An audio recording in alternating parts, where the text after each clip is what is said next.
Kyper and Bourne on Sportsnet 590 The Fan.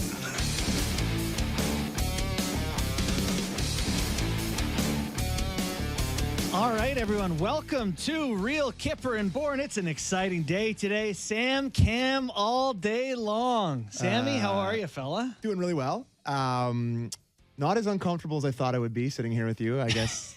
Coming out from behind the glass, it's okay. I mean, I have hosted shows in the studio a lot of times. Yes. So the lights are a little brighter with this show, like figuratively and kind of literally. Like a little different story between doing this and Sportsnet tonight. But yeah, I'm happy to be here. Yeah. All our options were unavailable, so here I am. And that's not even fair. I feel like you should be option one from now on. But yes, no, Kyper not feeling so great today. So you're not going to get his hot take about the Horvat trade until, well, tomorrow, most likely. Probably, yeah. But that's the big news of the day. Bo Horvat gets traded to the New York Islanders, my New York Islanders. And listen, I know we're a Leaf show, but got some ties. And what number is he going to wear? Yeah. He's doing 14, my dad's old number. And I feel very guilty because when I first exclaimed that he was wearing 14, a guest that we have coming up later in the show, Thomas Hickey, who wore 14, I'm like, wasn't that Hickey's number? And you look at me, you're like, you idiot.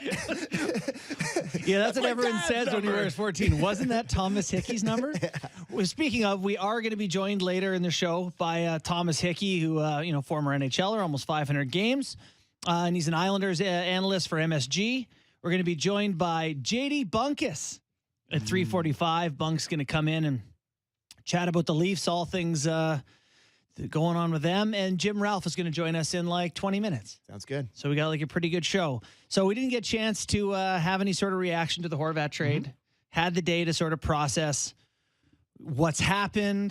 This is the only trade I've ever seen online where everyone is where most people are like, did both teams lose this trade? Yeah. I don't know. What's your initial thought?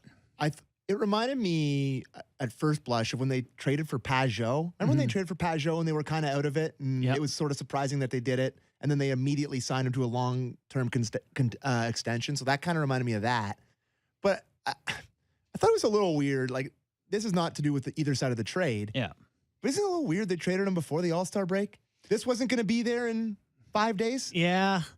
Is that not gutless? He's your representative for your team. I feel like Lou Lamoriello could not care less. But it's not on Lou's side. Patrick couldn't be like, hey, Lou, we're trying to grow the game, I guess, by having this weird all-star game. And, we're sending all these guys down there. Like, could we maybe wait until next Monday to announce this baby so he can have the weekend as a Canuck representing us? He's been a good captain for a long time. True. And I guess Lou was just like, I don't give a crap. Too bad. It's now or never.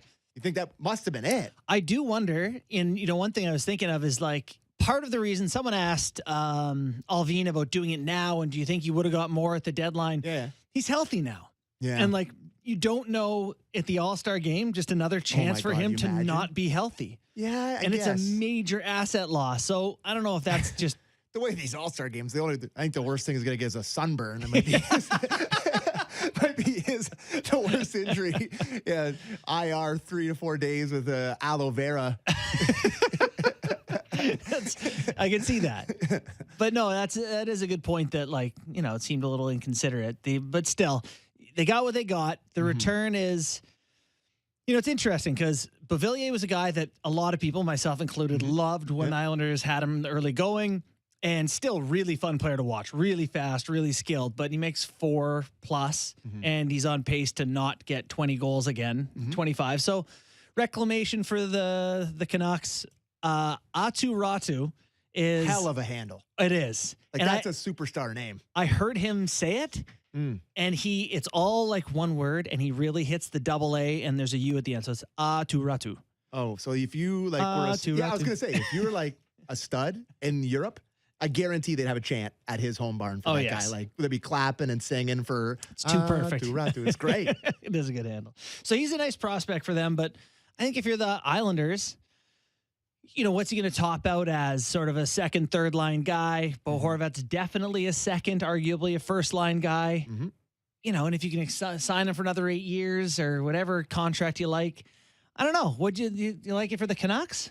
I think you were right saying that both teams kind of lost it, but I also think that listen, I'm not going to sit here and say that the Canucks have been well run over the past 3 months. I'd probably look like my first time in front of the glass, and I'm saying that. I'm not going to be that guy. But I think this must have been close to the best offer out there. Yeah. Like, I think it's more of a buyer's market than, there's a lot of kind of crappy teams. Yes. If you look at it, like the Eastern Conference, there's 3 teams kind of at the bottom that can make it. You look at the West, there's not a lot of great teams. Right. There's a lot of teams trying to get rid of their guys for sort of high value here. And I mean, not to bring it back to the Leafs, but seeing this trade get made, it does give me a little bit of hope that maybe they can get an impact guy without having to deal Matthew Nyes. Yeah. Like maybe it'll be one of the guys that, the Gold Bucket boys over in Finland, a Topi or Roni and one of those guys that's going to be the guy that may be a centerpiece. So I thought from that perspective, I was surprised, but to get a first round pick. So it's protected this year? So it's protected this year. Unprotected. That's right. So top 12 protected pick this year. So if they fall inside that, the Islanders keep it, and then the next year would be an unprotected pick. So if you're from a Canucks fan perspective, if you're looking at the long game here, you're hoping to hell that goes over to 2024, right? I was thinking that too, but Lou does not seem willing to just go, like they are not going to just go down and try to lose. Mm-hmm. So let's say this year they finish in that bottom 12, it would have been a top 12 pick and they keep it. Are you sure they're going to be that low the next year? Or do you think Lou's going to trade away more assets to try to climb the standings? And yeah, so I don't know. This is kind of a hard conversation to have. But like, how much of this is about his age? And I think it's a fair question. To see his team win. Yeah. And yeah, that's great. And like his legacy and his future employment with the Islanders, I've had conversations with people in Long Island that are like, listen, the ownership doesn't love some of these decisions. The cupboards are kind of bare. This will be the 4th straight year potentially that the Islanders won't have a first round pick. Wow. That's a lot of years in a row. Crushing. That, that could hurt you down the road. So yeah, there is some self-preservation and also some, instant results going on here that are interesting. But again, Horvat's 27. Yeah. And so if they keep him, it changes the entire tenor of the conversation to me. And you look at the best teams who win cups who have that 1-2 punch down the middle. If you're Barzal, Horvat, Brock Nelson, Casey Cizikas, yeah, it's not terrible. You're pretty good. Yeah. So from the Canucks perspective, I'm surprised that they wanted a guy back that has any sort of money at all. Like we talk about their cap issues, and maybe they needed to do this because they retained a little bit of it too, didn't they? I think they did. But I think the way to look at that is like the Islanders needed to do it to get Horvat. Yes. So it's like really they're trying. It's like Ratu and a pick, and maybe could the Canucks flip Beauvillier? Yeah, that's potential. But just to me, I would not be trying to trade for anybody that could potentially make me like even half decent. Yeah. Right? Like, that's true too. I guess he's having a sort of a down year this year. Not a lot of positive things said about Beauvillier, I don't think, out of the Islanders camp. It's always my favorite thing to do when a trade is made is go to the Twitter account of the team that makes the trade and see what fans are saying. For example, this is a way out of left field, but the Jays signed Chad Green today, who was a reliever for the New York Yankees, who's always kind of been a thorn in the side of the Jays and a guy that's like strikes out a lot of guys, right? Yeah. And I went to like the mentions of the tweet, the guy who broke it, and all the Yankees fans were like, no. And I'm like, all right. Okay, good. And I went and I looked at the Islanders one. They're like, oh my God, like, thank God. Like, there's a lot of like, when you're cap strapped, he would be their Kerfoot. Yes. And you mentioned that as like, if that's their trade, so Kerfoot's him. Yes. And then, is it Roni or Topi or, and not Nyes? Yeah. Is there a way to make that? It's actually like, is Robertson worth more or less than the Ronis and Topis? By the way, Roni Hirvonen and Topi Niemela are, 2 higher end prospects of the Leafs. It's hard for me to say that. Like, I don't want to kick a guy while he's literally down, but it's hard for me to picture that Nick Robertson has much value at all. I know. Right? Yeah. Like what? I mean, if everyone wants to see him come back and play before they trade anything. And even when he did have a run of games this year, like he had an awesome first game where he scored 2 goals, including the overtime winner against his brother. And everybody's like, oh my God, he's different. And then he was kind of the same guy for a month. And then he got hurt again, which is like, it's unlucky. It is. He's a smaller guy. It's what happens. But I can't picture him being the centerpiece of anything. Like what team is going to covet him? No, you're right. He doesn't get traded at the deadline because there's no way to estimate his value. And it feels like we'll be having this conversation again next year at next year's deadline. I know. Be like, is this the guy that maybe, like, is he going to be in the league? Or I don't know. I don't know with him. We've had a lot of conversations about Nick Robertson, and I think the unknown of Topi and Roney would probably be a little bit more enticing than the somewhat known of Nick Robertson. It is. Oh, one thing before we move on from Horvat that I wanted to suggest. Here's a roundabout theory of why this is good for the Leafs. So the Islanders are currently 2 points out of a playoff spot. They just added Bo Horvat. Let's say they get in as the 8th seed. Who do they get?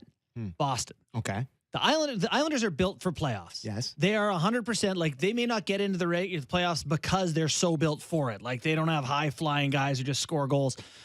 So in the first round, the Boston Bruins could conceivably be handed a very tough Islanders team. A lot of veteran guys that just added Bo Horvat, who's one of the best goaltenders in the NHL. If anyone is going to make life hard for a team to get through a round, it's the Islanders. Yeah, I think I would prefer them playing the Islanders to like Buffalo or Pittsburgh or Florida or like any of those teams. I think and they've had success in the playoffs with generally this core. Yes. Right? Like they've gone to the conference finals twice in the last 4 years. So no, I don't mind that point. So, and it also think is good. They didn't give Horvat to the Bruins or the Lightning. Right. Which was something that I always thought, like, I know that the Lightning felt like he was going to be a Bruin from 100%. the jump this year. And the Lightning have no money, but they would somehow figure out how to give him the money, and he would get under the cap. They would use their fake cap that they have. It just doesn't exist. It's like for them, it's different. So I think that's a big win in this, is that the two of the Leafs' big rivals didn't get Horvat at before the deadline, unless Lou flips him again. Yeah, well, that's the other option here is, if he doesn't re-sign in the next 3 weeks and the team has not shown signs of improving, they're falling out of the playoff race, they got to flip him. It's like he can either help them make the playoffs and not flip them. He can re-sign and not flip them. He can help them and make the playoffs. But if they're bad and he doesn't re-sign, he might still go to the Bruins. Yeah. But I love the idea that the Islanders beat up the Bruins a bit, make life hell on them. Maybe the Leafs get the Islanders in round 2. No? Well, listen, not to go too far down the Bruins road, but the President's Trophy curse thing is real. Think so? It is. Like, teams don't generally, like, I don't know if Derek can look it up, but when the last time a President's Trophy team won the cup, it doesn't happen a ton. No. And, like, it's a thing for a reason. Like, you spend all this you win all the stuff in the regular season. Like, look what happened to Tampa. You're geared up. You're in the middle of the year. And then it's like you're kind of just playing cruise hockey until the end. Yeah. And how many times does that team come in at the bottom that's won? Kings did it twice. Yes, the Blues did it. Teams that get hot and they're playing playoff hockey and they come in and they play a team that's cruised there. Like, I understand the recipe. Yeah. It's hard to picture the Bruins being that team because of how good they are, but like the recipe's there.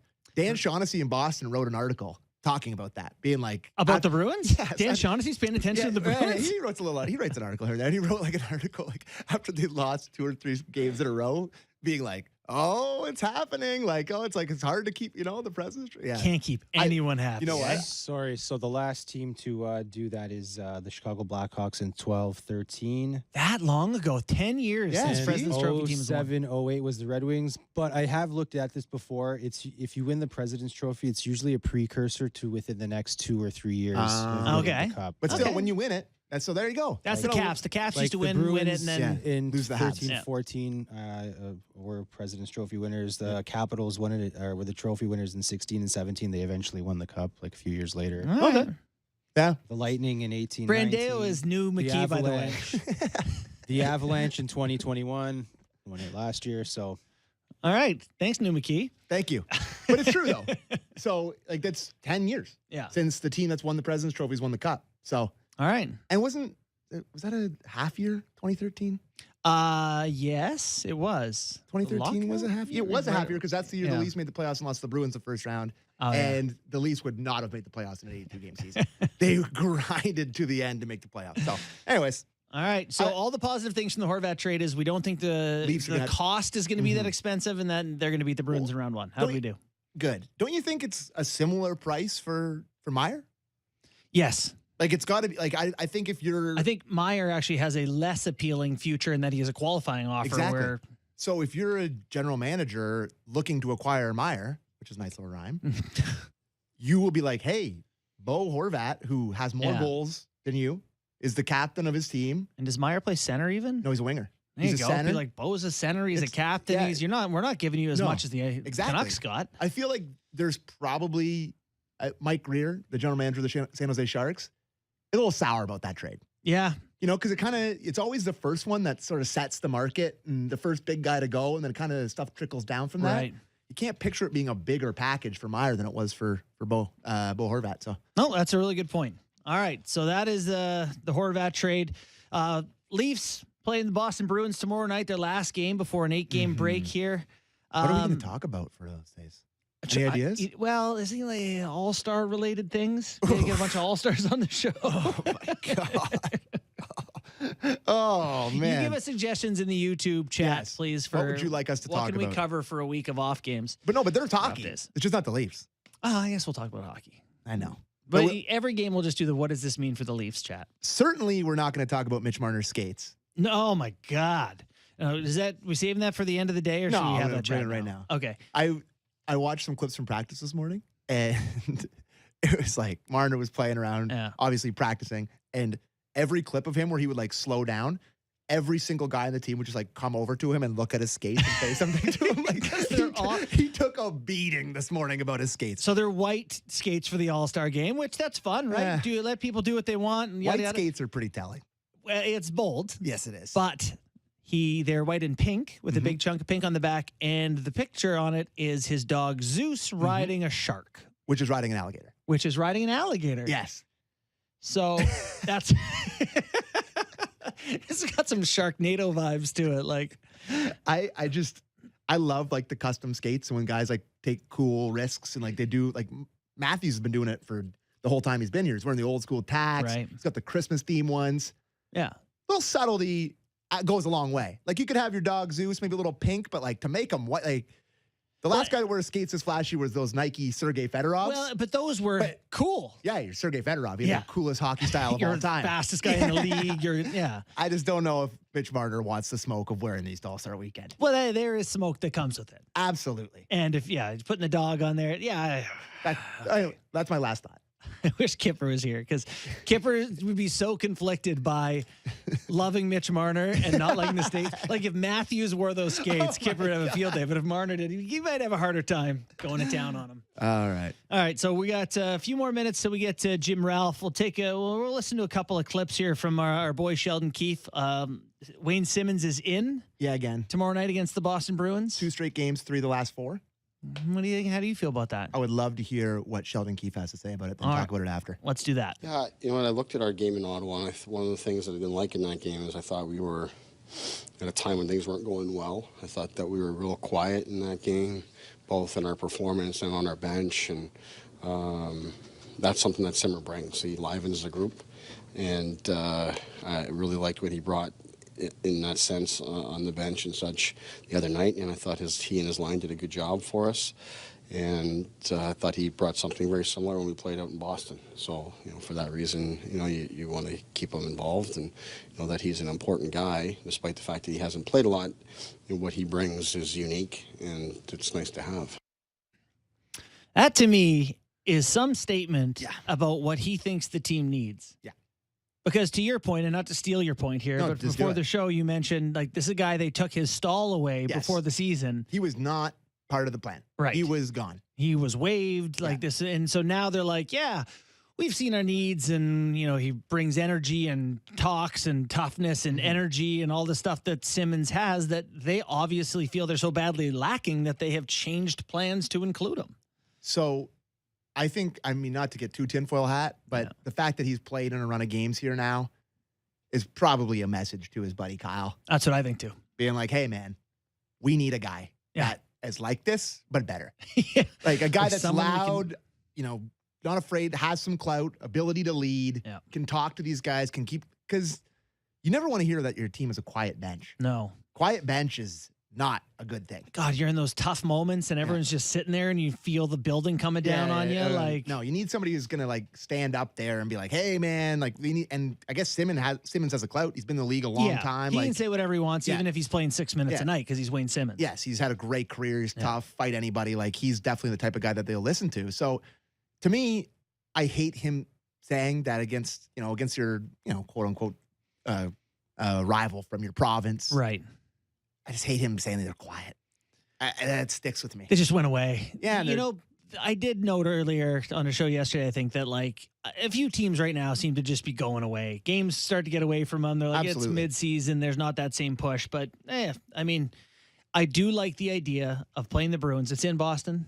No, it's in Toronto. It's in Toronto? Yeah. Okay. Yeah. But just being able to have someone, knowing, watching that Boston-Tampa Bay game, seeing those guys go toe-to-toe, having someone to be like, okay, if we need that, we have it.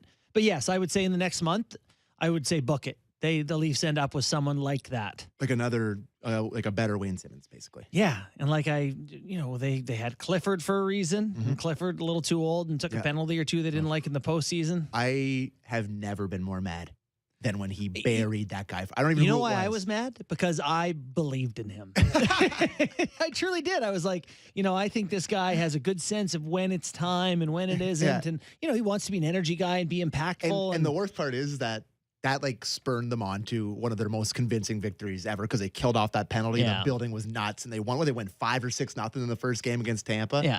But when he first did that, I was legitimately stomping around my living room. I was like, how could he do that? Just stewing. And he's been, in the minors most of this year now. It's actually interesting that McMahon is down. I kind of thought he was making a case here. You know my thoughts. He's one of the He's a dudes. guy. He's the dudes. Like the Dubas is dudes. Just all these guys that just kind of rotate in and out. I'm going to say the thing again, which is that if he fought a couple times and they'd be like, oh, he can be Simmons for us, Yes. it would mean the world. And he's never been that. He's And he never will. Probably.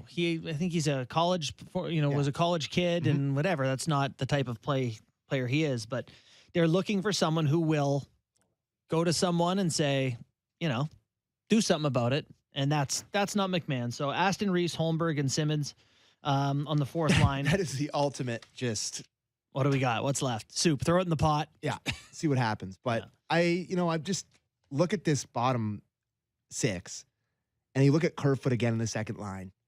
And, I talked about this with Anthony Petrelli on Friday on Leafs Talk. And it's like, God, we take Matthews for granted.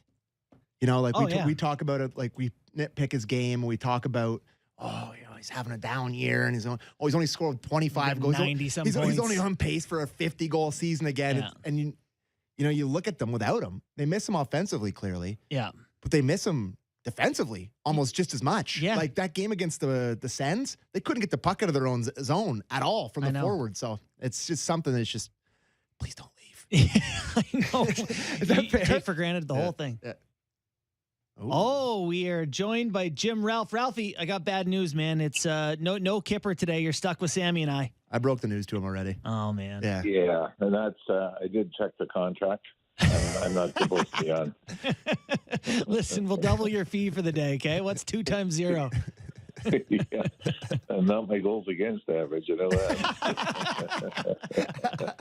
that. We appreciate you joining us. I'll just get you in on the conversation Sam and I were just having. Wayne Simmons is going to be on the Toronto Maple Leafs fourth line against Boston tomorrow night. Third game and 4 for the Leafs. It's interesting. His coach said that, he brings an energy and stuff that I thought we lacked against Ottawa. Is Simmons a guy that is working his way back into the rotation, a guy that could be a part of this going forward? Yeah, I thought he actually had some jump, for the game against Washington. And, I think it's good. Obviously, you get Matthews back and you have to reshuffle things again. But, I do think you like that element. And I think he's got to be careful. And we saw it when Kyle Clifford was around as well. Not to cross that line because, like it or not, you've got a reputation and the officials are watching. He did take a penalty in the third period. And those are the ones that I think you've really got to be careful with. I know you want to make an impact on the game and you want to show that you're there and some toughness, but there's that fine line between being tough and, crossing the line and costing your team with penalties. But, as far as the game against Washington, then I thought he did bring some energy and had some jump and made some plays. So, Ralph, do you think they need to add some more of his element in the bottom six? Like, is that something that you're coveting if you're Dubas before the deadline? Yeah, I mean, that's, again, Sammy, like, look around the league and you say, okay, so who? Right. And you want a guy that can play. Mm-hmm. And we saw, Sheldon Keefe switched his tune pretty early in the series against Tampa last year. Or, Clifford and Simmons are both in the lineup early and then, not again the rest of the way. So I don't know if it's your top priority right now, but I think, just about everybody's wish list at the trade deadline seems to be the same, whether it's depth scoring or, bottom six toughness or, a defenseman that can move the puck. Everybody seems to be looking for the same thing. Ralphie, I know you're a pro Morgan Rielly guy, at least I believe you are, and I thought he's looked pretty good the last couple games. Are there some signs of life here that the Leafs are getting their proper number one back?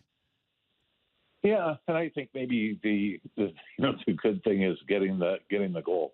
Yeah. 'Cause even though that's not what you want in a Morgan Rielly, where you want him to score 20 goals again like he did early in his career.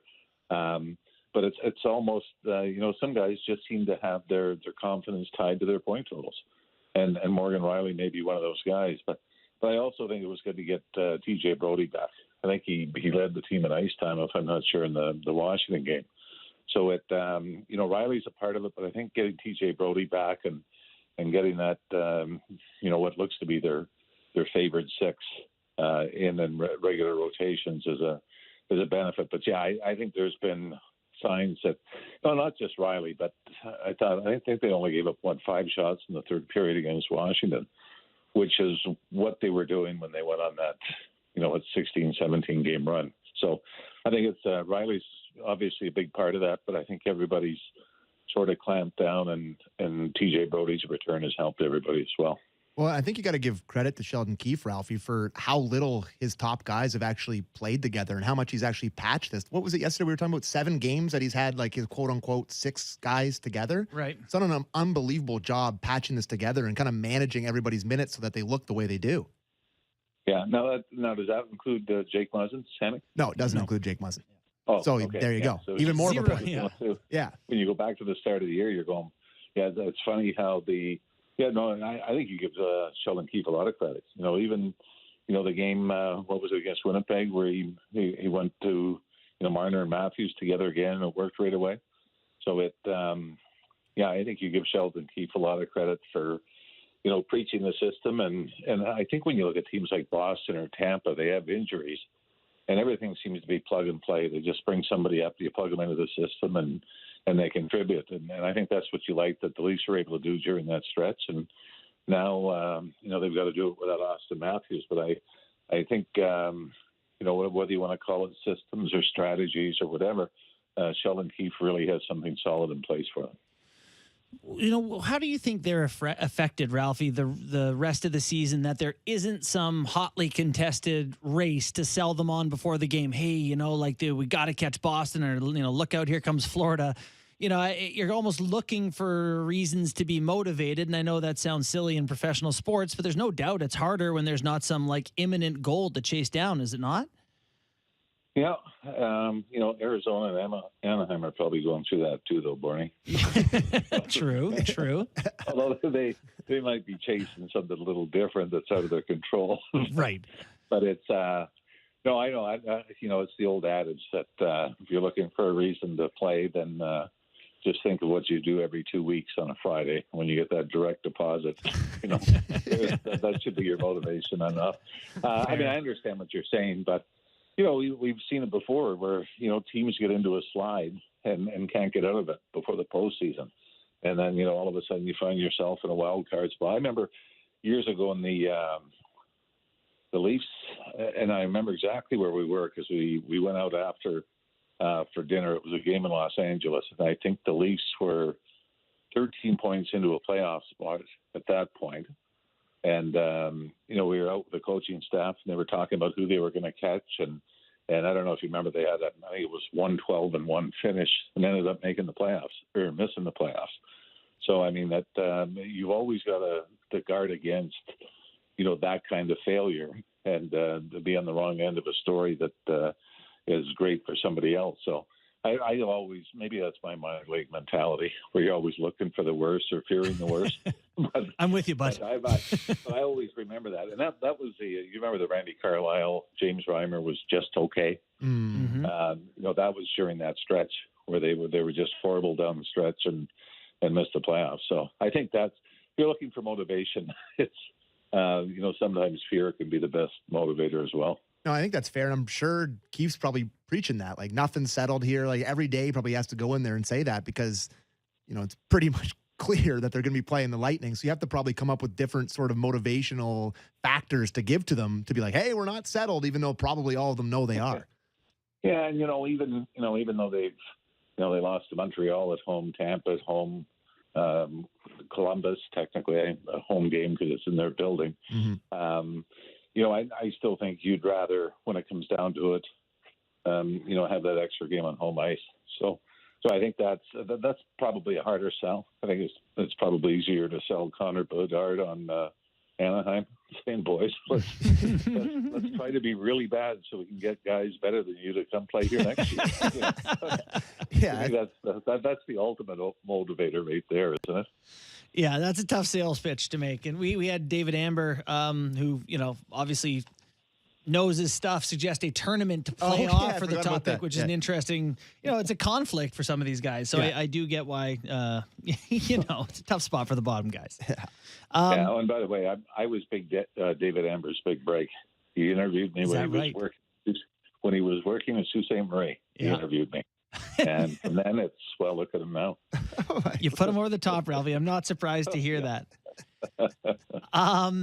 Looking at the Leafs All-Star break here, they actually get to step away a little bit. Samsonov goes in playing a bajillion games in a row. How worried are you about Matt Murray, and could it be a situation where the Leafs eventually have to do something else? They got a month leading up to trade deadline, but you want to be sure you got a second goalie. Yeah, but you know what? That's if Joe Wall's going to get the opportunity, I think that's the silver lining, right? True. And that's, Liljegren and Sandin, because of the injuries, have been able to establish themselves. So, I look at it more that way, that, Joe Wall could come up and go on and run himself. You never want to see anybody go down with an injury, especially a goaltender. But if you had to pick a time, Samsonov was starting to establish himself as the number one guy, before the Murray injury. So, if you had to pick a time, it was probably the best time for it to happen, and with the week off coming up as well. So I just want to ask you before we let you go, Ralphie, about John Tavares, who played his 1,000th game on Sunday against the Caps. How would you define his time here with the Leafs so far? I guess it's an unfinished story, but what would you say? How's it been so far? Well, I think his 714th game is probably the most memorable to me. Is that a joke, Ralphie? Is that his first one here? I always find, though, if you make it sound like you know what you're talking about, a lot of people just buy it. You called his bluff. No, I've spent way too much time with Ralphie to know that. Like, we've spent too much time in the press box together to know that was a joke. Yeah, I think that would have been a great interview question following the game. Act like you knew what special game he had on his 714th game that the player could remember. I think he's been solid, but he's like everybody. That you're not going to be judged on a 40-plus goal season or a point a game pace during the regular season. He's in that big group now where it's April that's going to matter. So even though he's been a big part of the regular season success, you want his story and his legacy to be what hopefully he can do with the Leafs in the postseason. Ralphie, have you seen Mitch Marner's skates yet for the All-Star game? Yes. Pictures. How do you feel about pink skates with a dog riding a shark riding an alligator? Yeah. Well, I was surprised. I'll be honest. I think it's fine. It's I don't know what company that is. It's the sponsoring of skates, but it'd be a hell of a name for a company, wouldn't it? It's a long name. How would those skates have gone over in Springfield in '82? You mean the old tube skates? Yeah, they would. You would have had to paint them by hand. They would have looked great then. Oh, I love it. Sammy, we didn't even have colored pads back then. Oh yeah, just wearing the brown ones. Classic. The old dirty browns, yeah. It's the best look anyway. All right, Ralphie, well, we appreciate your time as always, man. Thanks for joining us. Enjoy the All-Star break. Have fun in Cabo, Ralphie. please say hi to Kyper for me. I took pictures of him on the Jumbotron when he was giving away the jersey the other day. What an honor to see him in person, huh? Yeah, he remember he said hi to me in an elevator a few years ago, and that meant a lot. He's always looking out for the little people. All right. Thanks, Ralphie. See you, buddy. Have a good one. You sit by Ralphie in the press box? Oh, yeah. I spent 3 years as the Leafs pre- and post-game producer, so we spent a lot of time together. Ralphie got jokes. Holy hell. Yeah. Oh, yeah. Ralphie's son is a literal stand-up yes, comedian. and he's chip off the old block. Yeah. Maybe some of the jokes wouldn't tell on air, but really good stuff. And, like, he, not to get too much into it, but I'd take a bullet for that guy. I love that guy. He's been incredible to me throughout my whole, career up there. And we saw some wild games together. Yeah. Like I was there for 3 years, there for half the games every year. Were you there for all the playoff games? Not all of them, Yeah. but I was there for a few playoff games. The craziest game I've ever been to in any sporting event was the David Ayers game. Oh, you were at that. We had yeah. that game. Yeah. Yeah, I was disgusted. Yeah, it was disgusting. It was disgusting. I felt like you just knew how that was going to go because in hockey, not to redo the Ayers game, but when the other team is good and doesn't want you to get shots, it's not as easy as just shoot it. Yes. Let alone just generate a good, clean look. It's like you spend the whole game trying to do that.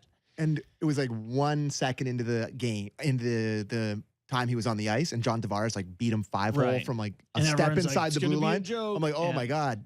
And then I think maybe it was Bunkus. We'll ask him when he comes on, but he had the worst gambling beat of his life because he put so much money on the Leafs when they were down. Were they down 6-3 or whatever? Right. And they didn't come back. So that was a crazy one. I've seen so it was really cool doing that job. Yeah. Saw a lot of games. Saw a lot. Got to see Ovi, Sid, McDavid. I've seen all the greats. So it's cool. It's really cool.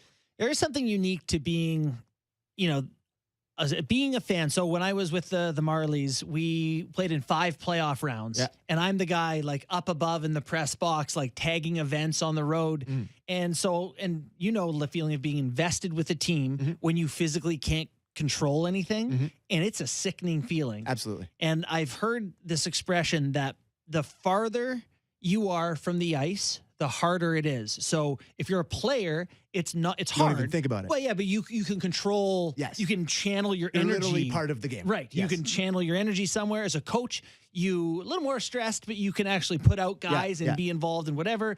If you're a manager, it's sickening. Horrible. But if you see something, you could send a text to the coach or, hey, send this down or whatever. You could have some say.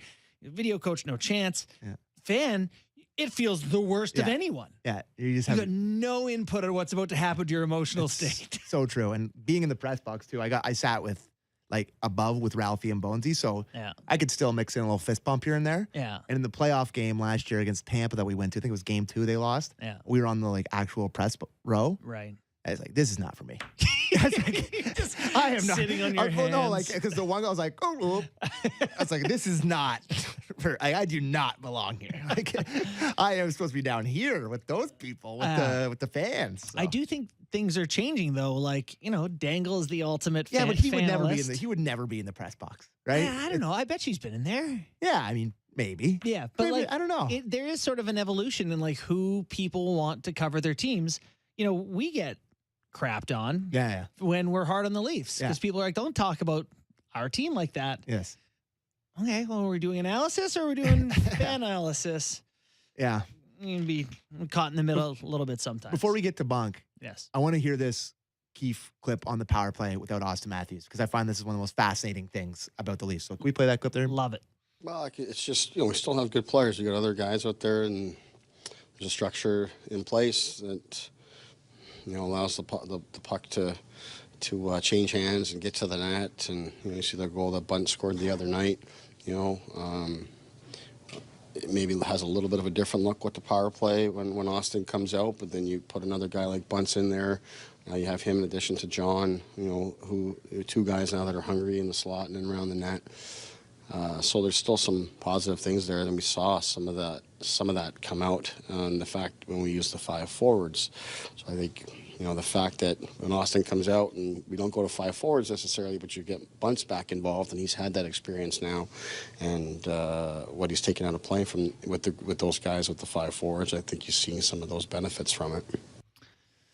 So Is there a point to be made that putting the best 5 players on the ice on the power play is maybe not consistent with putting out the best power play?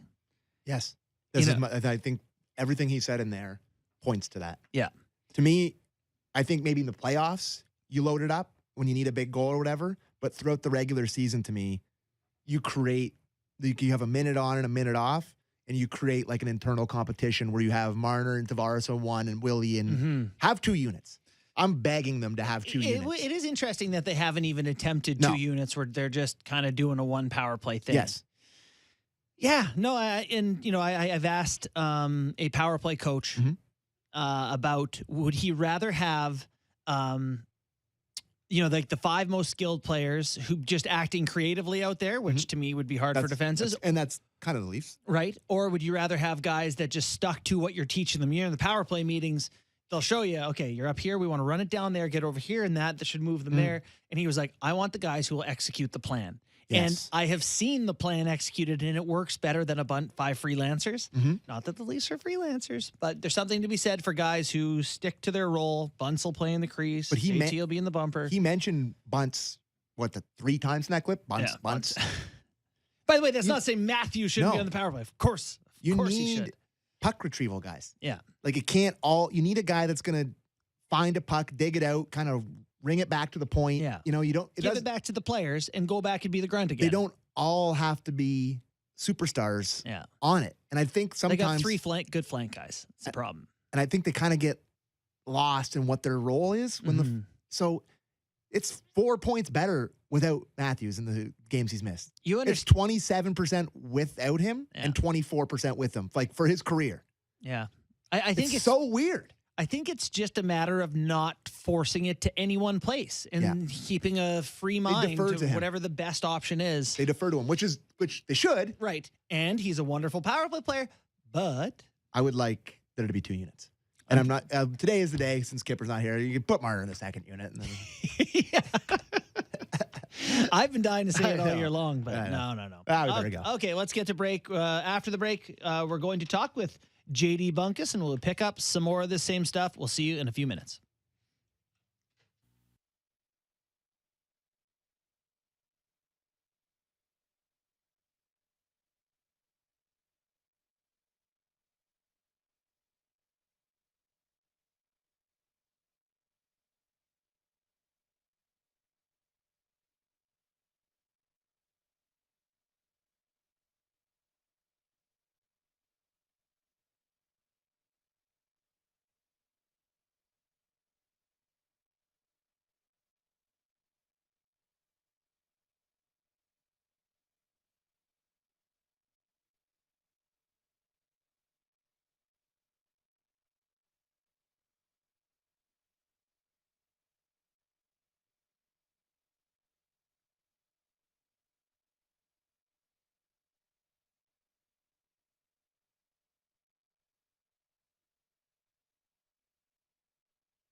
Real Kyper and Bourne on Sportsnet 590 The Fan.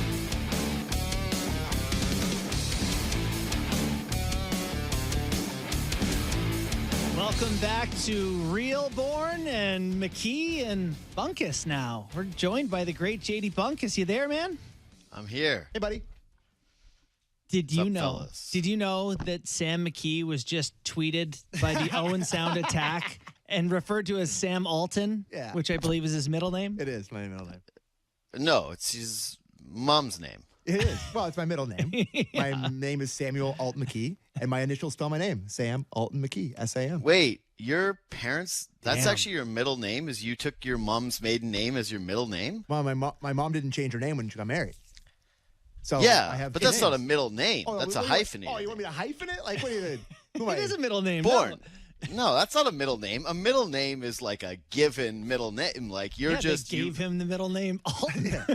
No, that's not what's happening here. I refuse to have Whatever. No, you just have that's your last name, Alton McKee. Okay. I'll live with that. You're right. I don't know what you want from me. Yeah. Okay. I just well, it's End of crazy because well, listen, that's one of my best friends ever for a long ass time, and I actually just always thought that what you did was just a move of respect because your mom is a powerhouse and a terrific lady. No, she didn't change her name.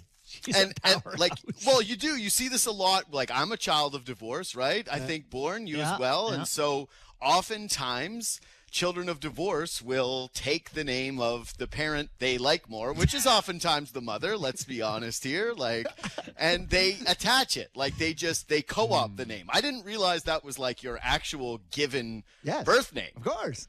All Samuel right. Alton McKee. While we're doing this, isn't your name Latvian? Isn't it Janice? Yeah, it's Giannis David. Is it Giannis it's Davis, pronounced yeah. Giannis? Yeah. Yeah. Yeah. How dare you? That was rude. That was mean. That was like, what? I came on here. You guys are late to break. You're like, you got 3 minutes to talk, and I'm going to call you Janice? Rude.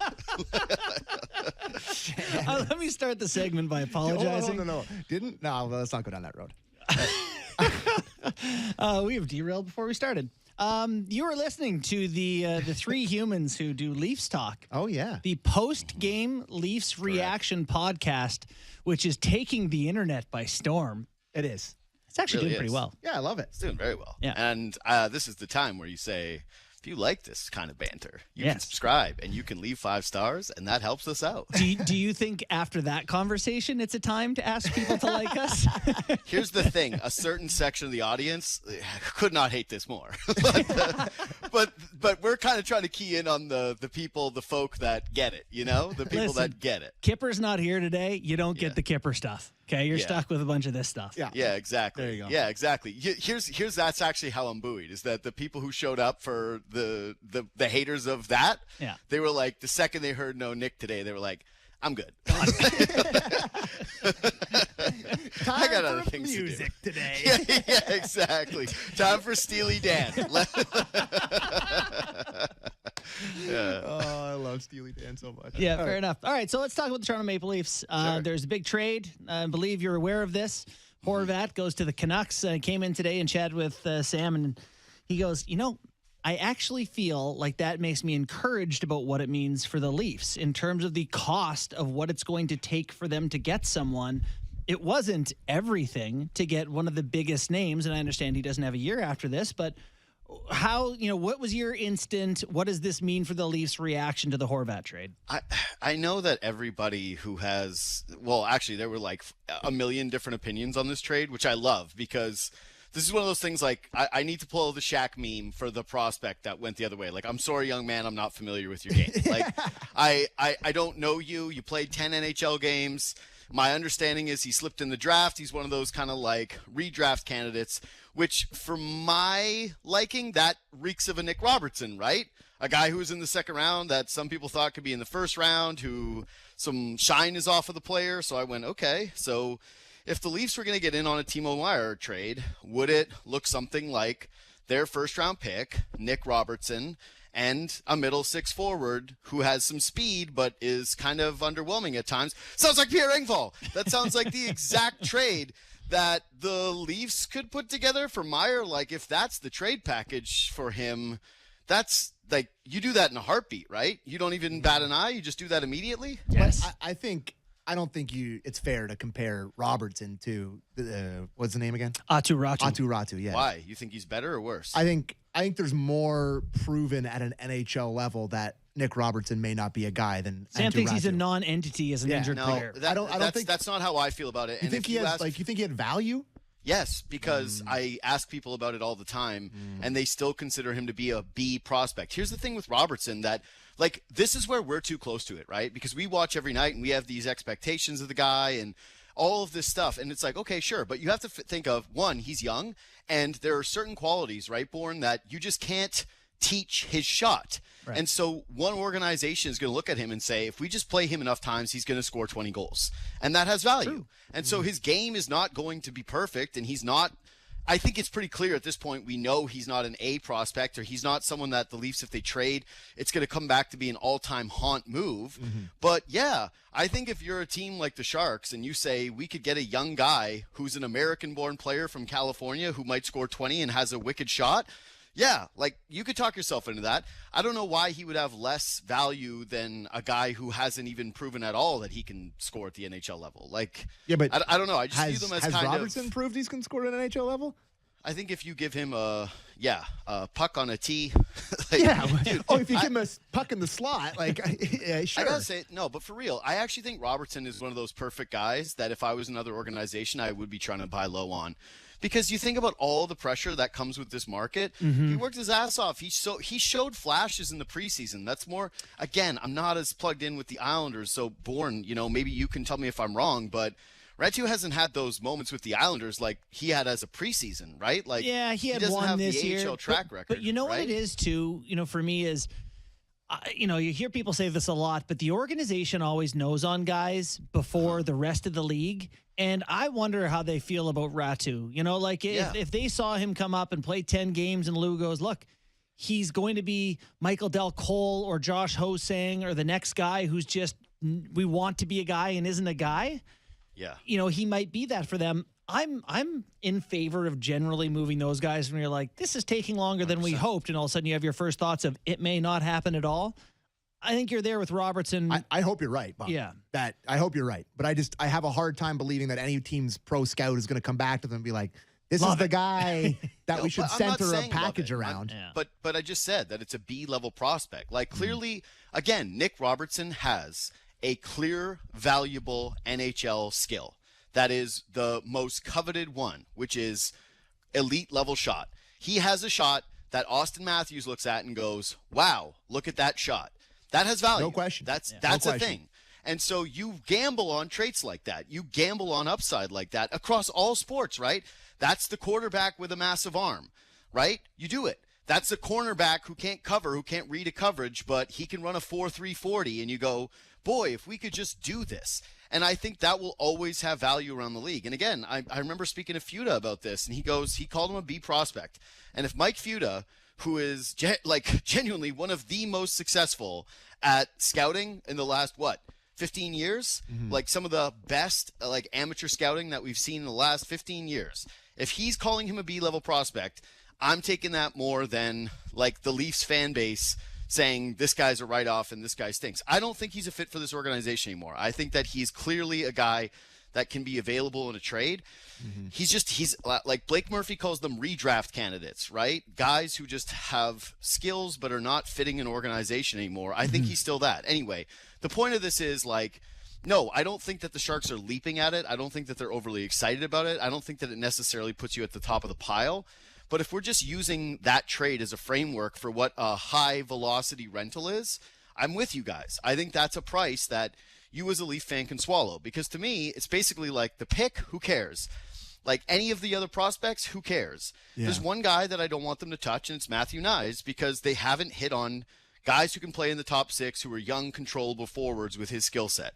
Yeah. And so to me, it's like the only way you move him is if you're getting back a no-doubt player who is on term, and the other organization is potentially eating money.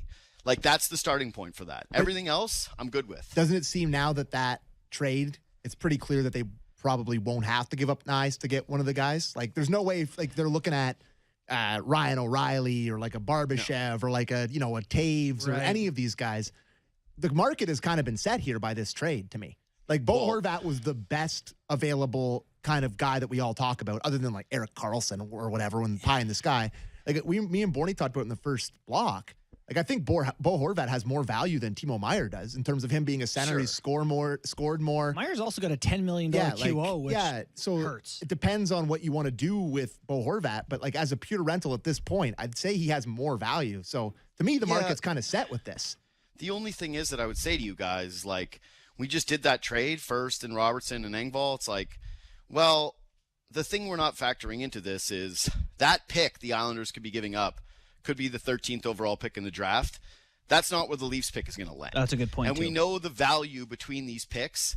And should the Islanders end up bottoming out, doesn't work out, that pick rolls over, Vancouver has to be thinking, hey, we've got a pick of an Islanders team that fell into the bottom 12 this year. Like maybe next year it's going to be a top 10 pick. Like there's real potential for that. You're seeing the Leafs without Matthews still dummy the Washington Capitals, who are a playoff team, who are in that division. Like you're acquiring the Leafs pick. You're hoping at best that it's the 25th, the 26th. You know what I mean? Like it's a late first. It's an early second. So to me, it's like that's where the Knies question comes up is, do the Leafs actually have any prospects? Like, Sam, if you don't think Robertson has any value, well, our guy, like I mentioned this before, Nick Richard, who pours over all the Topi and Roney.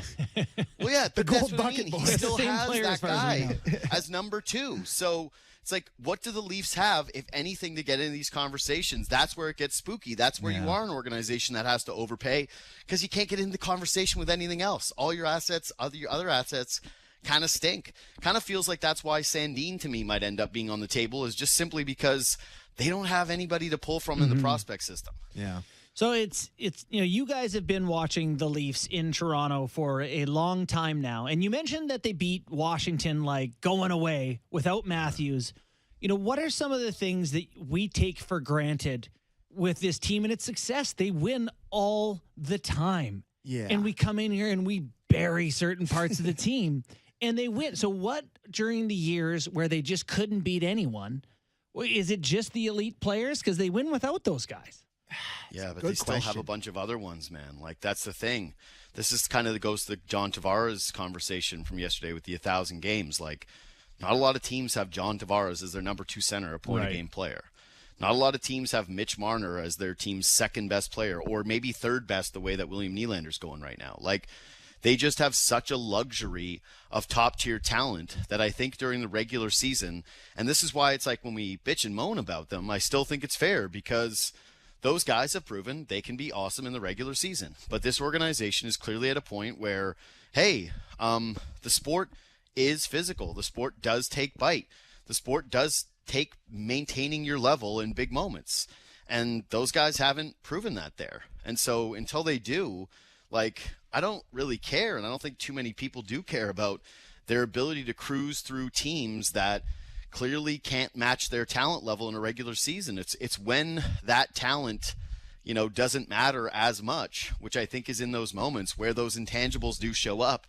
It's what makes this team so difficult to judge, and it's why people get at each other's throats. So I think that there is a little bit of jadedness of just how special the regular season top-tier talent is.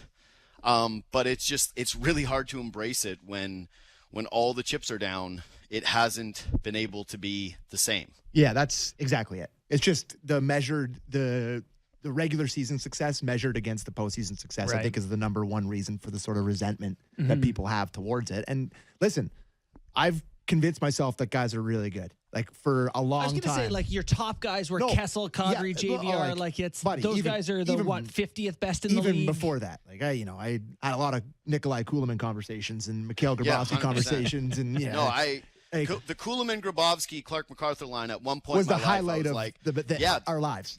Yeah, it was like, this I'm is the sorry. best that they've had in the post-salary cap era. Like, this beats the hell out of watching Jason Allison try desperately to skate with NHL players. And it's so funny with that era. Today's, Bunk, I'm going to make you feel old. Today is the 13-year anniversary of the Dion Phaneuf trade. I So remember it's like, where I was. I do too. And it's like, that's what we were convincing ourselves of. You know, it's like, oh my God, they got Dion Phaneuf. This is the greatest thing ever. Yeah. That's the best trade they could ever make. And then, you know, he was the captain of the Leafs. He was a pretty good player. And you know how That it trade went doesn't with get them. enough respect. No, it was an honestly, awesome that trade. was Well, still let's an read me the absolute trade. coup. Do you have it in front of you? I do. I can Bon can do remember. it without, guarantee without the in front of Yeah. him. Well, and that was the other thing, was that the Leafs got Keith Ollie in that trade, who became Oh, yeah. immediately the top Leafs prospect at the time, which made it even more of a coup. Oh, yeah. But that actually speaks to Bourne's, like, the organization knows before you do, because, yeah, at that time, especially when we didn't have as much information about players, They're like, "Here you people go." got really, really, really excited. But, like, it was like Hagelin that went the other way as the premier player. It was Matt Stajan, Yeah. Ian White, colleague Jamal Mayers, Yeah. Nicholas Carl and Nicholas Hagman. Hagman, sorry. Yeah, Sorry, Hagman, someone yeah. said Hagman. He had a little moment, Hagman. He was a good player. Yeah, that's what I mean. I He liked was the guy Stage, where yeah. it was like And then Fine. for Phaneuf, Ollie, and Freddie Sjostrom. Shostrom. Yeah, Sjostrom? Yeah, Shostrom. No, that was a coup. That was a dynamite trade. It for was. The Leafs. It was. Burke doesn't get enough credit for that one. God. Burke's trades, yeah. Listen. So going back to that conversation, the amount of time that the amount of years I took off my life defending Dion Phaneuf is a lot. Yeah. Like, remember how mad I used to defend him, Bunk? Like, early in our friendship, I was like, he's miscast. He was miscast. Yeah. He's not in the right situation. Well, you know, there's a fair He's a point about great Morgan number Riley two. to be made there, too.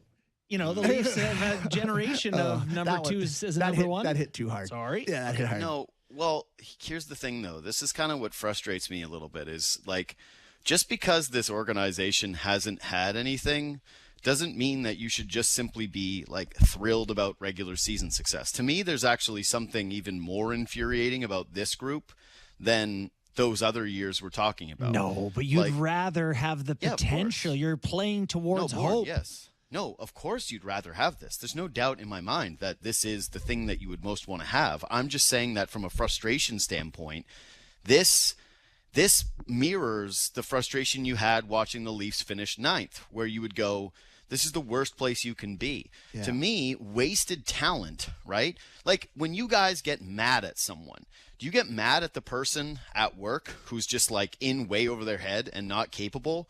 Like, is that the person you get disappointed with? I don't. I go, hey, they're trying their best. Like, they're doing their absolute darndest. The person you get mad at is the student who has all the smarts in the world but won't apply themselves. And I've made this analogy a few times, but that's kind of how it feels with these guys, is like every year this washes away. You get frustrated with things like the playoff format, the salary cap, the hard cap. You get frustrated with You're these like, small apply little yourselves. things. Yeah, and it's just like, it makes it feel worse because it feels like you're wasting something really special, really unique, potentially something you're going to only see once in a lifetime, because that's what's on the table here. Like, that You know, is the the sands potential. of the hourglass are running through here, looking at Bingo. the contract. Exactly. And You're so, the beast watching the petals fall off the flower going, please. and so much is on the line. No, it's true. It's a great point. And you had a great take yesterday about how underappreciated John Tavares is here. And, like, I think it's a true one. But we've talked about this for a couple of shows in a row here now.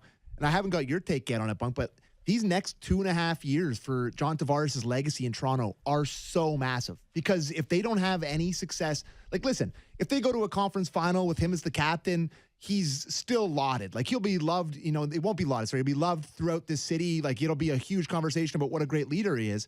But if they have one round win in his next little bit here, the legacy conversation with him is going to completely change versus what it would be if they went deep. Like, it's a huge swing time for him now. Yeah, I listen to you guys on Leafs talk about it, and Bourne reference Ray Bourque, who is on my show tomorrow. Ooh, but nice. But I also think that's actually wildly disrespectful to Ray Bourne because he was so much better than Tavares. Yeah, Ray Bourque's like one of the six best defensemen ever. Exactly. It's like it's just like I was looking at his resume in preparation for the interview today and going, "Oh my God, I know. this is." He shot why in don't the we net talk? so much. Yeah, like why don't we talk about him just Ray Bourque once a has week? 1,579 points in 1,612 games, 410 goals. As a defenseman. No. Almost 1,200 assists. No, Unbelievable career. It's funny because, weirdly, we all think about him in Colorado, right? That's the first image that comes to mind. Mm-hmm. And it always will be because he won. But that's how powerful cups are. You're right. It does That change takes your whole Tavares' Bruins legacy. career, and you think about him in Colorado. Yeah, I think about his Bruins career. I think about stills, like still images of him, more than I think of highlights. And granted, it was like a little bit before my time. What was that? I don't know. I didn't say anything. I didn't say anything. Oh, I heard like a noise. I thought it was like Brandeo. I was like, what was that? Sorry, I said Mayday. Oh, okay. Yeah. There you are. Yeah. Okay. Yeah. I was like, I'm not going crazy, right?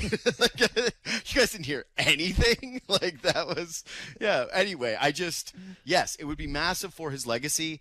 I would say this though, is he's definitely, I don't think he's underappreciated so much as I actually think he's flat out disrespected, but he is just when I'm going to think about how the salary cap impacted the way that we view players, that will be his legacy.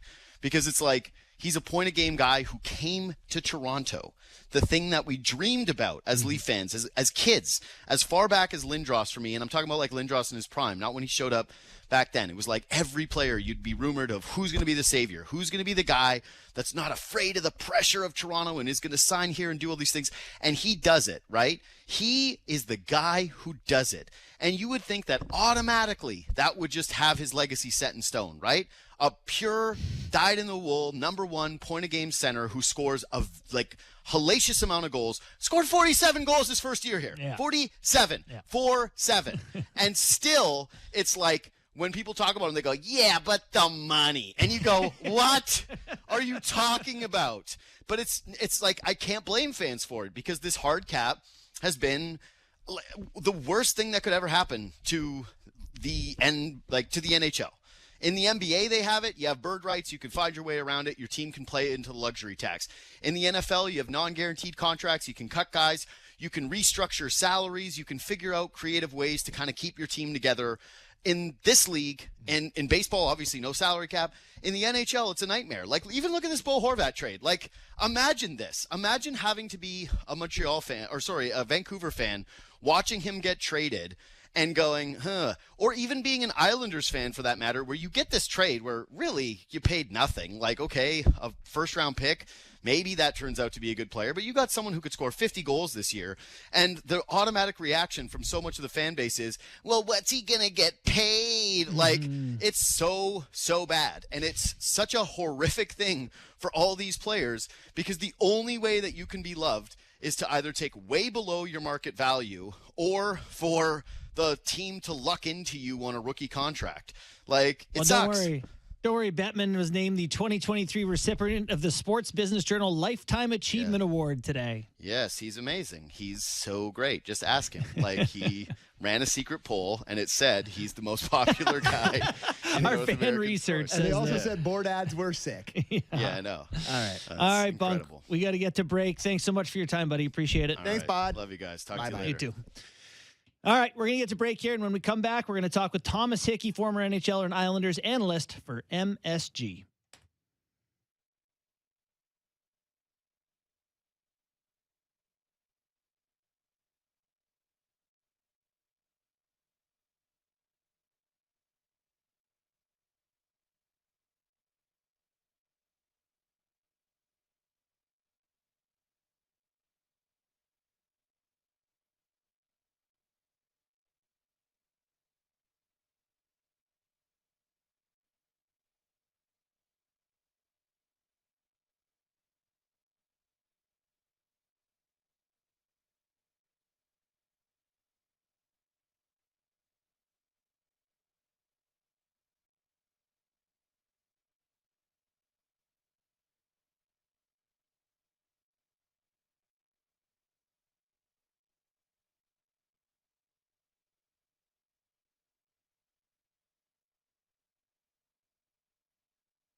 is Real Kyper and Bourne on Sportsnet 590 The Fan.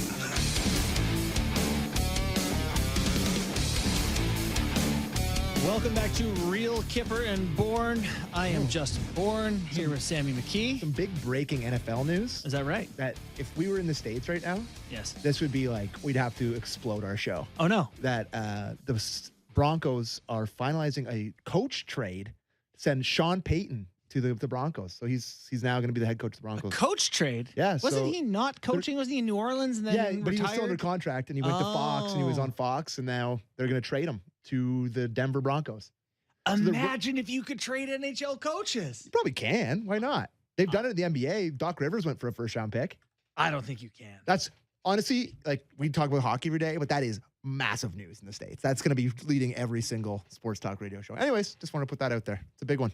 Brandale, let me know when we got Thomas, and we'll, yeah. So, we have him right now. Perfect. Nice, good stuff. We are now joined by Thomas Hickey, former NHLer for the New York Islanders and Islanders analyst for MSG. Thomas, how you doing? I'm doing good, guys. How about yourselves? We're doing great. We appreciate you joining us today. Tell us, man, what's going on in Islanders land these days? Horvat has joined. Is everyone excited about this? Disappointed? What's the mood like around there? Well, it's extremely exciting. Obviously, when there's something of this magnitude, excitement's the first thing, and then I think, I speak for the players. They're losing a really good guy in Anthony Beauvillier, a kid that came in, didn't really speak a lick of English. I was with him his rookie year, and really grew into, not just a good player, but a guy that's really beloved in that dressing room. So I think that's probably on the minds. But the big news from a fan's perspective, from an analyst perspective, is certainly getting Bo Horvat in. I think this is a group that has struggled with injuries, struggled with scoring recently, and this is a shot in the arm for a group that sits right outside the playoff spot, that needs to find a way to get in, find a way to score, find a way to add speed and get younger in a sense. I know they traded away young guys, but Bo Horvat's a young guy with a lot of miles left on him. So I think it's a really exciting time to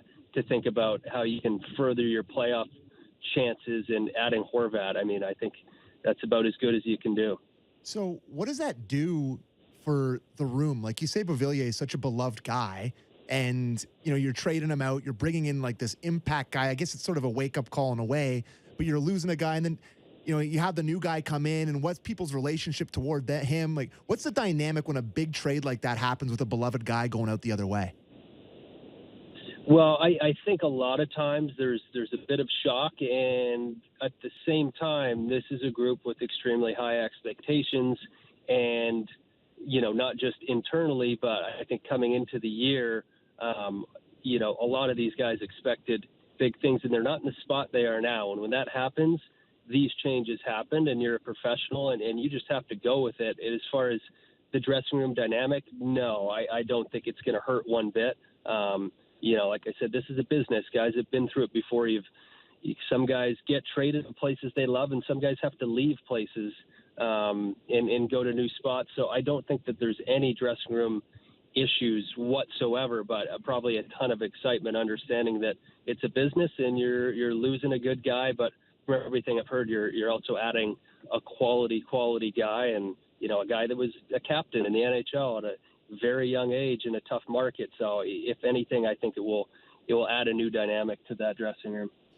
Is there any fear about the future for the Islanders, like him not re-signing or giving up? They haven't had many firsts, and, Ratu was a prospect that, was kind of, they had hopes for, or is this just pure, okay, we're focused on this year, and, not too worried about the cost it takes to get better?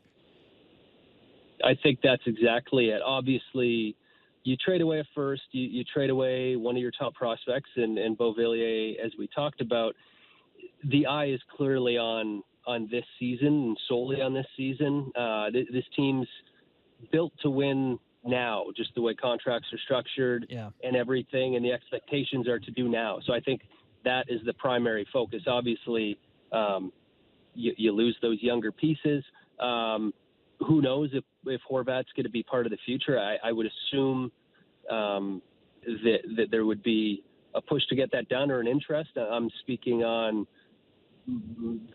speculation of myself, not from anything that I know, but you look at Lou Lamoriello giving up first, second, and third for J.G. Pajot, and, he was signed right away. I'd be interested to see if this is something that they try to get.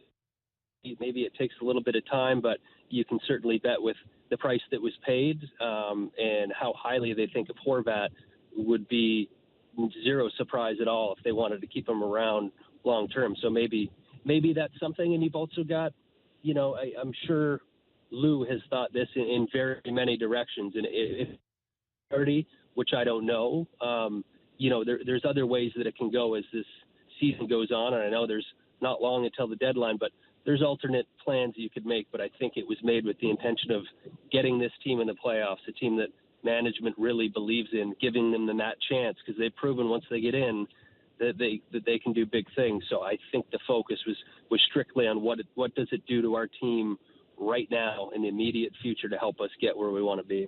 Yeah, that's perfect segue into what I was going to ask you about, Thomas, is that this team, as presently constituted, like they came in here and they played the Leafs the other night, and the Leafs played pretty well. It wasn't that close of a game, but you look at this roster, and it's one versus where I look at the guys that are on it, and you look at the goaltending, you look at the D-core, they have tons of guys up front, and like they now added Bo Horvat. It just really does feel like a team that maybe a little bit of an underachieving. If they get hot here, it's not a team that you want to see in the first round of the playoffs. They can play that playoff style hockey that could give a top team a lot of trouble. Yeah, you're right. And I think the challenge for the Islanders is getting there, getting into the playoffs. And I think that's a group that, I've had a front row seat watching them being part of the team going to back-to-back conference finals. Absolutely. That's a group that looks and feels different once the puck drops in playoffs. And, it's been tough trying to piece it together and find the right combinations and everything in the regular season. But I think that's what this is in mind, that this is a team that's proven they can do serious damage. Doesn't matter if they're underdogs, underachieving, overachieving. I believe that Lou Lamoriello is very proud of what that group can do if given the opportunity in the playoffs, and this is helping them get to that point. You know what? And there's, like you mentioned, they do have skill. They've got quality players up front. It hasn't clicked offensively. They've missed pieces, and then perhaps this buys you a little bit of time to get some other guys healthy that have missed a lot of time this season and really fills out your roster. But as you mentioned, the bedrock of this team is certainly not goal scoring. It's goaltending, which has been, if you have Ilya Sorokin in net, you've got a very good chance to win any game. And you've got a good chance, better than anyone in history, of seeing a shutout when he's in net, which is something he's recently done that people are talking about. But he gives this team a chance to win absolutely every night. And if you can add a goal, you can improve your power play every night by making an addition like this. You're just improving your chances so much in the short term. What does it mean for Matt Barzal and just like position-wise? I mean, Horvat's a center, Barzal's played center, Nelson's center, Pajot, Cizikas. You got a lot of guys down the gut. Do you think they'll push him over to wing? It may be. I'm interested to see what happens. I guess the biggest takeaway I would say is, I believe it's February 6th. They're back from the break. Whatever line Bo Horvat's on, it's not written in permanent ink. I think there'll be a feeling out period and seeing where he fits best. There's no doubt that he's a Lane Lambert player. He's a Lou Lamoriello player. He's any coach's type of player because he's a two-way centerman, and I would envision him for sure playing in the middle. They've got so much depth with Nelson, Barzal, Cizikas, and Pajot. They've moved Cizikas up to wing for stretches, especially recently playing with Barzal. Barzal, I like him in the middle of the ice because the way he picks up speed, getting the puck in his own end, he can exit and enter the other zone maybe better than anyone, but he's really struggled in the face-off dot. And a lot of times his wingers are coming in to help out on draws. So I wouldn't be at all surprised to see him maybe on the wing with Horvat, but I don't want to speculate too much because I think there'll be a feeling out of who goes where. And But the biggest thing is, yes, Matt Barzal, everyone knows how skilled he is. He hasn't played with someone consistently the entire season. And if he does click with Bo Horvat, you've just unlocked all the potential, all the things you see with Matt Barzal, his ability to set guys up to play with someone with the speed of Horvat and the finishing ability. That's what I would like to see from an analyst perspective, but I think they're going to have a feeling out of where does it work out best? Who's going to slot over? What makes the most sense for this team? Because they have got 5 very good centermen right now. All right, Hicks, last one from us here. I want to get, Bo Horvat's going to wear number 14. My dad, Bob Bourne, wore number 14. You wore number 14. Is your heart broken? How do you feel about the 14?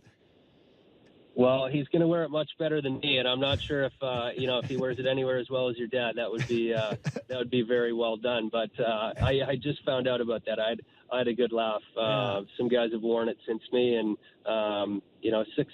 6-letter last name that starts with H and 14. That's close enough for me. Maybe he can trick some people into thinking I still play. Or something. That's great. All right, man. Well, thank you so much for your time today. Wish you all the best, and hope to get you on again sometime. You guys got it. All right. Take care. Thanks, man. There you have it. New York Islanders. Smooth skating, Thomas Hickey. Yeah. There was, so those years, those Islander years were kind of your guys' Leaf years with like Grabowski, Kuhlman, whatever, where they were like good Islander teams. You kind of had to talk yourself into guys a little bit. Yeah. And then didn't they sign Kuhlman? Yeah, that's right. Yeah. Give him a lot of. Yeah, Kuhlman played there for. Well, didn't Grabo go to the island? I feel like he maybe did too. I feel like there maybe been a crossover there. Yeah. But no, let's see. That's funny. Kuhlman again. It's like, that's twice that I've brought him up today. That's what you get if Kipper's not here. He was a good player. He was. He was a good player. He scored 30 goals for the Leafs. Hard to believe. 30 goals? He did. I think it was his second year with the Leafs. He scored 30 goals. It's really hard to believe that happened, but it did. That's impressive. All right. So we have one more Keefe clip. Yeah, that we let's didn't play, finish up our Leafy stuff. And it was about Samsonov getting the run of games. So if we could get that there, Derek, then we'll come off of it. Yeah, it's been really great how he's just kept a level head about it. I think he made it known that when we played out in Washington, whenever that was now, that it was a game that, he was nervous and uncomfortable in, and he looked that way in the net. But it was a chance for him to grow from that experience, knowing that there was going to be more times where he would be uncomfortable going ahead. And then there's another one the other night, right? He has not a great night, and our team doesn't have a great night in front of him when he has to go in sort of unannounced or without preparation, and he has to bounce back from that against his old team, the very next game. So I thought he managed that very well. I think he's managed it very well in the days in between in terms of just coming in with a good attitude and a good approach to get to work and do what Curtis is asking from him. So it's been really great to see him grow through this. So I have 2 ways you can go in this conversation. So which way do you want to start with? Uncomfortable was the word that stood up for me. Right. That's twice that he brought it up, right? Yeah. So I don't like that. No. Right? That he's not uncomfortable. But I don't like that. But the bounce back factor has been there with him, right? And in years past with Washington, he'd have these unbelievable hot starts where it's like he's 10-0 and he's looking like the best goalie in the league. And then she goes and she don't come back. Gone. Yeah, she don't come back. She gone. It hasn't happened. Yeah. Like he has found a way to sort of level himself here. Like that game on Friday night wasn't his fault, I guess. Like you can be like, oh, the Leafs played like crap. They did, but 6 shots still entered the net. And I know some of them they're not his fault. Like I'm not going to blame the goalie, but if he was talking to you after the game, he'd probably say, I didn't like that. I'd like to not give up a touchdown. I would prefer that 6 shots didn't enter the net. So for him to come back the next night against a team that he used to play for, has a good night, they win. Like I think we are starting to see sort of developmental in the mental side of it. Like with him figuring out that he's the starting goal here. This is what is this going to be for straight starts? 6 straight starts? 7 straight starts? Like how many times has he done that? I'll take that. I'll take that as a take. When I first heard that clip, my initial thought was just, okay, so the things that made him uncomfortable were playing in a game against his old team. Yes. And playing in a game where he was the backup and asked to go in. What's that going to be like in Game 7 against Tampa in Tampa and the electric? Oh, you're giving them home ice? I just did in that scenario. Wow. And there's the lightning bolt shooting from the Tesla coils in the sky. Can I say I've been to that arena? I have never. I went for a Leaf Lightning game. Yeah. It's jarring. Oh, really? You feel the electricity in the air, literally. Really? Like it's like you can really feel it. That's Leafs won super that cool. game. That's awesome. But so Phil Kessel scored. Like it's been a great series, and the world's crumbling down. You're down 1-0. You're in Tampa, whatever. Like I don't want a guy who gets uncomfortable too easily. For sure. And so it seems to me like playing your old team should not be a scenario. I know he's a new Leaf in that scenario, and he's playing for his career really this year. So there's a lot of pressure. Yeah. Maybe by then he doesn't feel like he's playing for his career and he's just playing for wins. But that initially made me be like, I think if you're him, there is a comfort level now, unless there's some sort of catastrophic injury or whatever. But like, even if he does like get hurt, he's going to get another contract next year. Oh yeah. He has proven enough through 50 games of a season that he can play in the league well. He has established himself for the Toronto Maple Leafs with the most eyes on him, playing unbelievable on home ice where there's the most writers, the most everything following him. To me, I think he knows already that he's going to get a big contract next year. I don't know going into this year, though, that he knew that. For he's sure. Played well enough to feel and that way I think he's now. established himself now as a legitimate, in the top 10 conversation goalie. Like, I know his numbers are probably all within the top 10 this year. I maybe wouldn't necessarily be ready to throw him into that. I think there's enough of a career sort of track record of him not being that to sort of put him in there, but he's entering that conversation. Like, listen, last week he beat Sorokin and Shesterkin in back-to-back games. Like, that's pretty impressive. And, to your point, so he's in Toronto, he's in this big market playing for his career. The biggest thing would be, can you make these big saves help us out? The top 5 in high danger save percentage. Jake Ottinger is 5th. Igor Shesterkin is 4th. You heard of him? Yes, I have. Okay. Andrei Vasilevsky? Yes, pretty good. Linus Ullmark? Quite good. Okay. And number 1 is Samsonov. He's been the best in the NHL at making those saves. No Canadian goalies in that, right? Not a Canadian to be found. Concerning. Good catch. Concerning. A lot of teams. A lot of Sorokin, Shesterkin, Vasilevsky. Russian? Yeah. Sweden? Yeah. USA? Did Canada ever play those guys in hockey? Like, do they ever go head-to-head with those guys? It's a good thing no one ever plays best on best anymore. Yeah, like I get exposed there. Bunkus gets on me for how scared I am of other countries. He's like, do you forget that you cheer for Team Canada? Yeah. And I'm like, yeah. You're the team with Crosby, McDavid, McKinnon, McCarr. Yeah. Yeah. But the goalie. The goalie. Yeah. Anyway, so I think he's probably at the point now where he knows he's established himself as one of the guys in the league that's a good goalie, and he's outplayed Matt Murray. Matt Murray his availability has now waned again, right? Like, it's now again where we're going into a thing. When's we going to see him again? He's got a lingering ankle. It's like ankle. Ugh. I rolled my ankle 4 years ago. Guess what? Still lingers. You got the crappy old ankle. There's a Louis C.K. bit about that. It doesn't. Yeah. So I'm pretty interested to see in Samsonov for the rest of the year, because I believe in him. I know. Yeah. And I do believe in him. That was me and Clifford last year. He's had those moments where he's been really not good, and he's had these swoons. Yeah. But he hasn't gone into the depths where he's just no good for a long stretch. He's gone down a little bit, like he did against Ottawa, where he was no good. Back up against the Capitals. Wednesday's a huge night for him. Yeah. And last bit of psychoanalysis, which, not everyone loves on him, is, when we heard him come out and we called him Russian Jack Campbell because he was all over himself for some bad play. By the way, we never talked about that.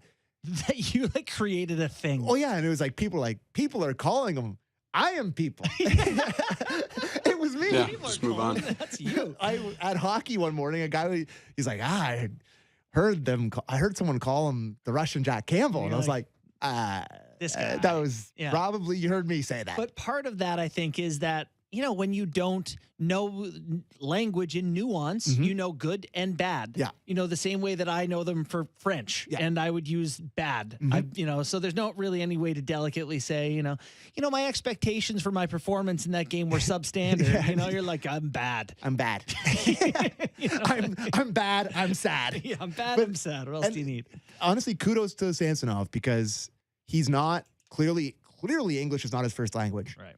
And win or lose, He's got smile. he goes out there, talks to the media. He's sad. He's mad. He's bad. That is the most impressive thing. Like, if Genny Malkin forever did not want to talk to anyone, and frankly, if you hear him now, I'm not sure he speaks it better than Buddy, can I tell you, Samsonov. if I was playing hockey in Russia and they're like, hey, man, Come out and try. I'm like, I'm good. Yeah. I don't think I'm going to say. Give me a decade in the league, and then Yeah, we'll, like even that, but like even towards the, like Hasek barely, but towards the end of his career was speaking in like good English. Yeah. It's just, English is hard. very hard. It's a hard language. Credit to those people who Credit to us who speak it. credit to those people who learn it.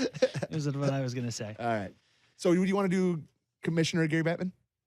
Yeah, do we want to go off the Leafs yet? Oh, We can. I just want to run down what you think Gary Batman. Gary Batman, thanks what Joe his Biden. his greatest accomplishment is. Is it not having the Arizona Coyotes sell out a 5,000 seat arena? Oh boy. Is it the flat salary cap when, I don't know if you noticed this, but the NFL salary cap went up $45 million this year? So did you see, hold on, carry on while you're talking. I'm going to find Is something. it creating divisions where the Toronto Maple Leafs are screwed every single year and have no chance of getting out of it? Oh God. Is it the flat cap where no teams can make a trade and there's no fun transactions, and that's one of the favorite things of all sports fans is transactions? That part is devastating. Is it the board ads? It's the board ads. Is it like, oh, it's these developed hockey in the South. You know, it's like, great. Oh, you put a bunch of teams in the South that don't sell out. What a legacy. All Is right, it the multiple lockouts? Like, what know. is it? Well, listen, there has been some failings, but he took them from the Outdoor Life Network to back on ESPN. Fair enough. It was a bit of a journey to get there. I can't find it quick enough from, here we go. Jeff Vayette tweeted about the salary cap in other sports. And he says, the NFL hard cap has gone up 19.4% since 2018-19. So 19, that's a lot. yeah, 19%. So, yeah, not bad.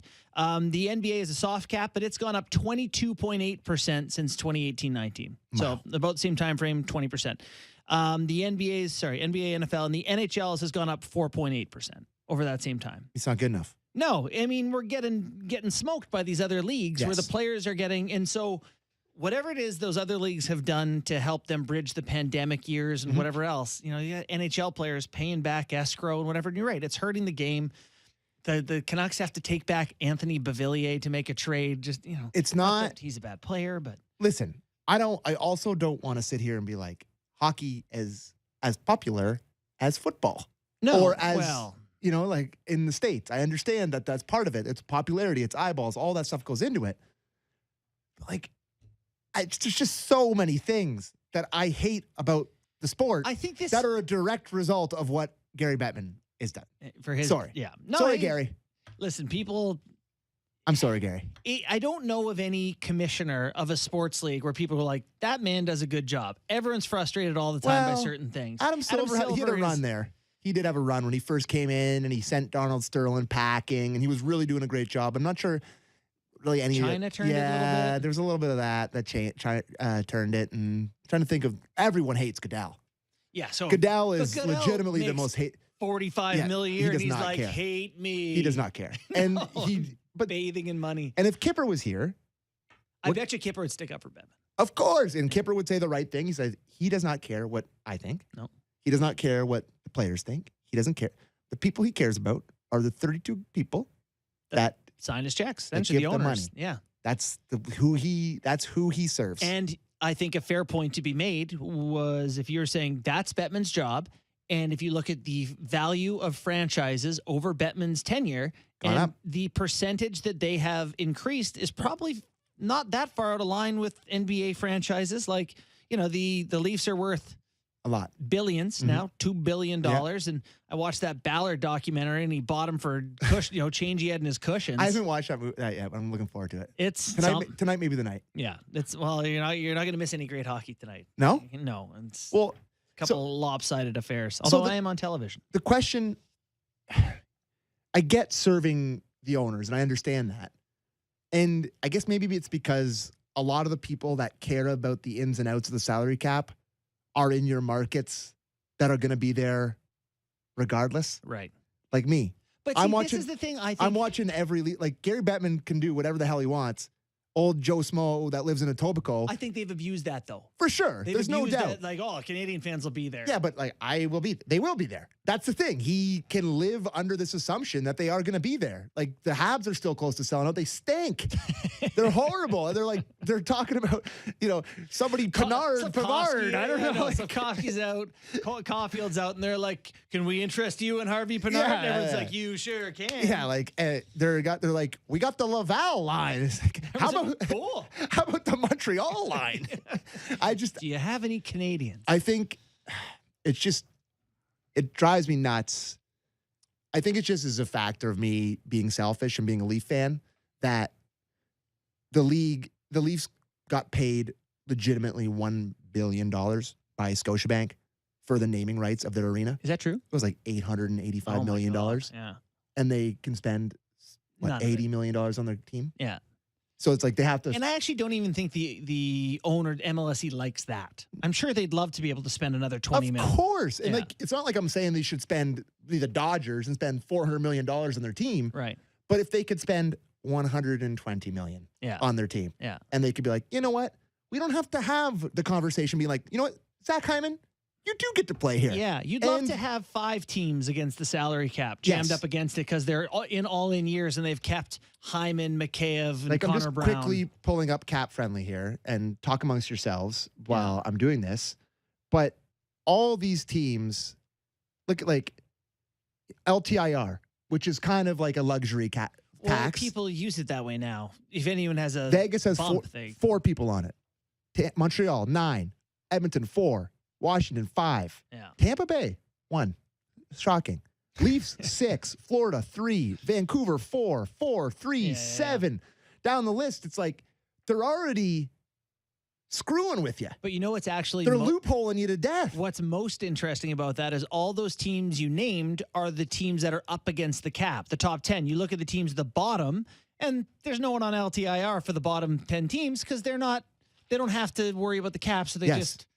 Which goes to show you how many people are on the cap. Which is the wink, wink, nudge, which nudge. is the exact reason that the luxury tax is perfect. Yeah. And you take the money from the luxury cap that the rich teams give you, and you give it to the poor teams. You take from the rich. It's Robin Hood, baby. It's not this hard. It's a pretty simple thing. Take from the rich, give it to the poor. Yeah. All right. Anyways. William Nylander named second star of the week in the National Hockey League with 4 goals and 3 assists in 4 games. Mm-hmm. Give him a little shout out there. I love that he's getting some recognition. Mm-hmm. I mentioned him on TV the other day, doing Nick Ehlers' bit. So it's doing the Jets game. Mm-hmm. My segment's on Ehlers, and I say he reminds me a lot of William Nylander. You know, Nylander's had a breakout year. That is the most fair take of all time. They honestly look so similar when they play hockey. People do not like, if you are covering, so this is actually a thing I've learned. Okay. If you are covering a game out of the Leafs time zone, it's not a Leafs game, they get upset if you mention the Leafs. Oh, yeah. Leafs net. Makes sense. Is the joke. Makes sense. I get it. Right. Whatever. Yeah, it's fine. But it's a They hate us because they ain't us. It's a valid comparison to say that Ehlers and Willie both circle the net with the puck Edgework behind. City. Yeah. Beautiful skaters, both of them. And both of them have created a lot of controversy over how much ice time they should get because Ehlers gets $16.50 a game, which was Willie forever. Yep. And people are like, he's the highest points per 60 guy in the NHL is Nick Ehlers. And so fans are like, why doesn't he get 20 minutes? Well, it's all the stuff that Willie used to do that he still does defensively. And there's a reason maybe like that the really good coach, Rick Bowness, and is also playing Paul him. Maurice played him the same way, 16 some minutes. And he's getting a lot of points. Why screw with? Yeah. It doesn't necessarily mean if you play more. If you play 60 minutes, you don't keep up your points per 60. Yeah, exactly. He's 3.5 points per 60. He's not going to get 3.5 in a 60-minute game. If you play him 22 minutes a night, maybe 2 extra goals go in your net the other way. Right. You got to kind of balance it out. So I'm happy that you just mentioned Willie Nylander, him getting the recognition. But I will say that I hate the conversation about the All-Star game and him not going. And then people crap all over the All-Star game. It's like, it's the stupidest thing. That's it's us, like, right? Yeah, yeah, we've been doing that. Which is, watch it on our network and let's do it on the Fan, of course. Yes. Of course. We're going to watch. Yeah, I'll be watching it Friday and Saturday. I don't have dinner plans either of those nights. But like, you can't be mad that he's not at the All-Star game and then crap on the All-Star game. Good point. If You it can't doesn't talk matter, to- you don't get to care. Yeah, like if you care, if you're grinding over the 3-on-3 tape and watching them shoot meat pucks into a gator mouth, then you can care. But It's still a euphemism for something. I haven't figured out what yet. I saw a lot of people being pissed off about it, but they also crap all over the All-Star game. So sure, he deserves recognition. Yeah. But like, I think he's going to be fine in Cabo. He is going to be fine in Cabo. I was actually wondering about our boy Samsonov while we were talking about it. Like if his reputation pre-Toronto was, not keeping it on the rails entirely, how are 7 days off going to go? I wonder how it would be. The All-Star break, it must be really, really nice to like have a break. It's nice to have a break from any job. But like when you're an NHLer, You can't let it go, your cardio and everything, because it sucks when you come back. You got to. not even that. Like if you're Mitch Marner, you're like, what's really fun? Playing sick hockey in the NHL. It's like, yeah, like I'm really good at hockey, and every night I'm the best guy, one of the best guys on the night on the ice. Like, But if I can tell you, in my experience, the worst part about it is that hockey is a structured life to a gross degree where it's like, here's your itinerary. The bus leaves at 10. The flight leaves at this time. Meals at this time. Pregame skates this time. You fit in your nap here. And it's like that for like 200 days in a row. I know. So it has nothing to do for me with the hockey part, which I'm sure he loves. Yeah. And just being able to be like, I slept in till 10 and I ate a bowl of ice cream for breakfast. And apparently Nancy Pelosi does that. I read that today. I don't know. It's a weird thing. Bowl of ice cream Chocolate for breakfast? ice cream for breakfast every day, apparently. Anyway, but it's just breaking the routine that I think is the nice part. Yeah, I get that. But By I the way, think JT saying he's going to Tremblant and taking his kids skiing. To me, I was like, that sounds, his kids are 3 and 2. It's going to be hell. I heard him say that. I'm like, don't ski. No. I know. Well, I think it's in his contract that he can't. Yeah, so take her to the bunny hill and like I was stand curious there. about that because like in my college scholarship, if I broke an ankle skiing, I would have lost my scholarship. That was part of the deal. You can't do extreme sports. Well, we're paying you $11 million. Literally extreme sports. Yeah, he's like, I'm gonna wear a squirrel suit and jump off a mountain, and everyone's like, hold on, what are you doing? I'm gonna go paintballing. Where's the line of what you can and can't do with this time off? Go sit in a beach. So I got a question. Chalet, maybe. Ice cream for the breakfast. That stuck with me. Are you one of those? It's like can't have anything like at weird times. Like if it's like if you get for example, like don't tell me what I can eat when. Yeah. So if there's like a birthday cake in the house or whatever, and I wake up and it's there, it's like I'll have a piece of breakfast. I'll eat beef doesn't stew matter. for breakfast. It doesn't matter. It doesn't faze me. Time's just a construct, baby. I'm glad you feel the same way as me. I really do, but I do get a lot of looks from my wife, and she's like, "You're eating the Chinese food for breakfast?" And I'm like, it was easy." Like what about a pop in the morning? Because people get really bent out of shape about that too. Yeah, I'm not above it. Yeah, me neither. I don't care. All right. Pop in general is kind of gross, but it's not my favorite thing. But like people are like, you'd have a pop for breakfast? Yeah. It's like, why is that so weird? Why can't I? Yeah. Anyways. Good talk. I will say, Kyper yesterday was talking about superstitions. Once in college, I ate an ice cream sandwich on the way to the rink and scored twice. So I did that for like a year. Terrible plan. But I was just like, yeah, it works for me. Love that. Thank you. So you mentioned playing it in college. I saw an unbelievable video on Sportsnet's Instagram or Twitter. I don't even know where I saw it. I think I sent it to you via Instagram. Yeah. And it was a rink with a stair thing that kind of was like a trap door down to the ice, and the guys had to like shake it down, and the one guy almost fell down the is store. Attic stairs where you pull them down and they kind of unfold. And the rink was like really almost looked like a fever dream. Yeah. And it looked like you could blow it over. If you're the big bad wolf, could ruin your skate. It had like 70s nets where they're not very deep. Like it's just like those like super short nets. So I really recommend anyone listening or watching on YouTube to go to Sportsnet's Instagram or Twitter or whatever to watch this video. Yeah. But it got me thinking, what is the weirdest barn you've played in? Because you've probably played in a lot. You played in, Alaska. And can you think? Yeah, no. So, I mean, there's a couple of weird ones, and one of them is not Alaska. Yeah. It's that I know some really rich people in Kelowna. Oh. And they just have one. And it's a small, like in their backyard, and they pay to keep it. Who are you, Ben Ennis? It was Zamboni. Like the whole thing functions, and they'll just be like, oh, yeah, if you want to go use that, that's just like a. So there is this, it's a trip to just be like, this is your rink. You just go out there. Like, I know actually Jerome McGinley used to I would be out rent there it from them all day, every day. to stay away from everyone. Yeah. But like, imagine the level of income to just go on your backyard arena. Buddy, I know what my league fees are for my beer league, so I know what it costs to keep a rink run a going. rink. Yeah, it's not cheap. What about you? You played all over Ontario, I'm sure. I played in Pembroke, so I used to play with my dad, Andy Amac. We used to play in the M&R Ministry of Natural Resources tournament every year, and we got to play in. I played in Sudbury, North Bay, Pembroke, all over Northern Ontario, and I think it was the Lumber Kings that Keith used to be the coach of.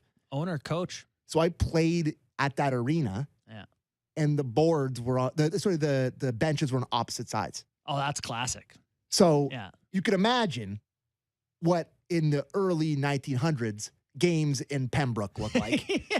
So they could Good not to have them on opposite sides. But it changed the game so much, Bourne. Yeah. Oh, there's It's not just the same like energy, Flow, right? but like even in the flow of the game, the guys are changing from across. Yeah. And it's like it's a really strategically as a coach, you would it's have a to keep it in completely mind. different game. Yeah. Honestly, the way they're changing. So and breaking out, you'd be like, let's bring it up our side because our guys are just coming on the ice there or whatever. You know, like it's very weird. So I've got another one for you. Let me have it. Yeah. So Chilliwack Chiefs in the BCHL had a rink that was boards up, dashers up to the normal height, and then like indented like the glass would be, then boards up to your head for concussions, and then glass up for the fans, and the fans sat on top of you, and the boards were made of steel, and that extra bit of boards. I mean, oh my God, concussions that and is broken shoulders. legitimately the worst design in the history of sports. And they were big and mean, and it was awful. We played there in the final. We lost there in the final my rookie year and won there in the final my second year. Oh, my God. But death boards no all fun. over the place. It is fun. Well, shout out, and the last one I'll do is shout out Allenford Arena. I don't even know if it's still standing, about 20 minutes rolling sound. Tractor Zamboni. Ooh. What is it, like pull a thing? Yeah, or just like pulls like a dish rag. basically. Like, it's pulling around a broom of water, basically. Yeah. And in the corner, like it wasn't glass. It was mesh. Like it was sort of like steel mesh Like around. chicken wire type of thing. But the thing is, shout out, best ice in the world. Yeah. It was, you had to wear like 6 undershirts under your thing because it was just freezing cold. But that ice is just flat, smooth, perfect. Just like Ben Ennis, who's about to go on, is trying to do in his backyard. Sullivan Arena in Anchorage, Alaska was my home rink, and they just keep the doors open once in a while. But it was like skating on diamond. You go out there and kick a puck the length of the Olympic ice. And There's no better feeling than that. Nothing better. Thank you so much for joining me. Maybe you'll be here tomorrow. I don't know. Hashtag Sam Cam. Sam Cam in real life. Love it. Thanks to Bunk. Thanks to Hickey. Thanks to Ralphie. And yeah, we will be back tomorrow. We'll find out if it's Kyper or Sam in the morning. We'll see you then. Thanks a lot.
There's a few things Canadians can bet on. Want to bet that even though it's getting cooler outside, for sports fans, the temperature is rising? Want to bet that when the puck drops, Canadians are all in? Know what else you can bet on? Canada Sportsbook. Sports interaction,